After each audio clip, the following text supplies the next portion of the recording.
কখনো কখনো কিছু কিছু সময় বাবা মায়ের শিক্ষা, পুঁথিগত বিদ্যা এগুলো কাজে আসে না, জানেন। কখনো হেরে যেতে হয় এইসব শিক্ষার কাছে। যেমন ধরুন, কেউ আপনাকে ধাক্কা দিল, কষ্টটা আপনি পেলেন, কিন্তু আপনার বাবা মা তো সেই সময় শেখায়নি যে ধাক্কা দেওয়ার ব্যথা যন্ত্রণাটাকে ফেরানো যায় বা সেটা সহ্য করা যায়। কেননা যে ধাক্কা খায় সেই ধাক্কার মর্মটা বোঝে। সেখানে কিন্তু মানে পুঁথিগত বিদ্যাতে সেটা লেখা থাকে না, বাবা মা সেটা শেখায় না যে যদি ধাক্কা খাস তাহলে ধাক্কাটা তাকে মারবি, বা ধাক্কা খেলে তাহলে তাকে মারলে সে বুঝতে পারবে কতটা ধাক্কা খেয়েছিস। তাহলে এই জিনিসটা তো কখনো কখনো কিছু কিছু জিনিস নিজে থেকে অ্যাপ্লাই করতে হয়। কারণ আজকের ডেটে দাঁড়িয়ে যদি অনেক সময় এইসব জ্ঞান আমরা নিই তাহলে মানুষ ঠিক বোঝে না।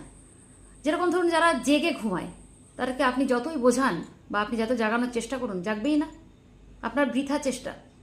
তো কিছু কিছু সময় সব